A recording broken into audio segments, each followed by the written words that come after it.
All right, let's dive right into this explainer. Today, we are systematically breaking down the ultimate tactical puzzle in basketball. We're going to look at exactly how elite offenses manage to completely shatter those suffocating, rigid defensive structures.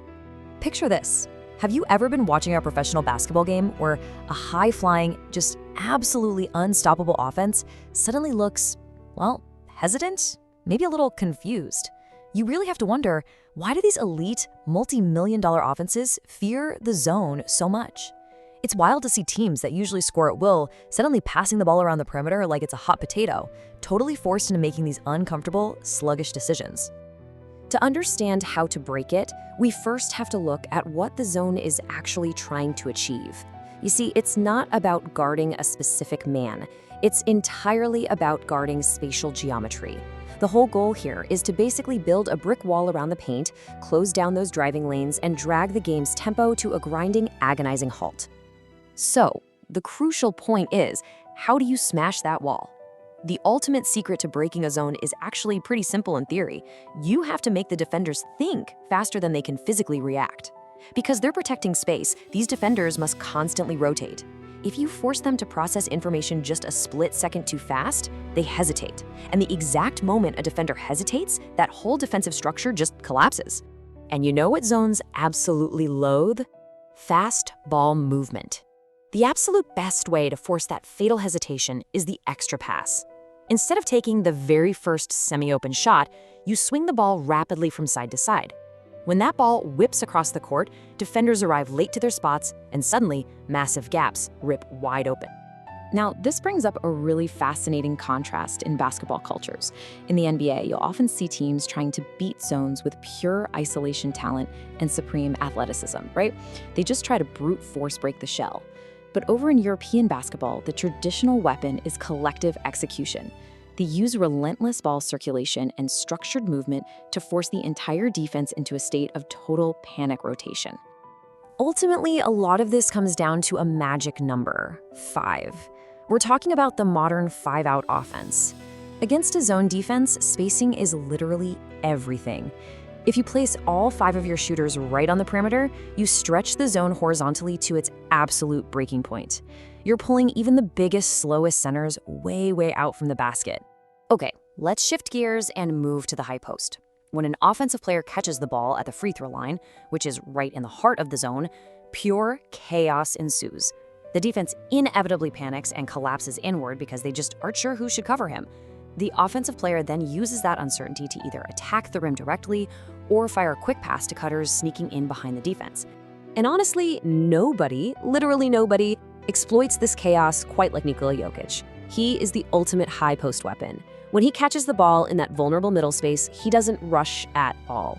He combines elite vision with this incredible patience. He just waits for the defensive collapse and then dynamically dismantles them, firing these laser passes to punish every single rotational mistake they make. Moving back out to the perimeter, legends like Vasilis Spanoulis absolutely mastered this kind of manipulation. He would relentlessly attack the edges of a zone using pick-and-roll actions. This forced defenders into a terrible lose-lose choice. Do I step up to stop his shot, or do I stay back to protect the paint? He literally manipulated zones into submission. But hey, you don't even need the ball in your hands to break a zone. Just look at these off-ball weapons. You've got baseline cutters sprinting behind the defense, forcing constant head turns. You've got short corner positioning, which creates instant passing outlets right on the edge of the paint. And my personal favorite, screening the zone, where you just jam a body directly into a defensive gap, entirely paralyzing the zone's ability to shift. For modern ball handlers, patience isn't just a virtue, it's a weapon. Take Luka Doncic. He practically baits multiple zone defenders to react before he even thinks about passing.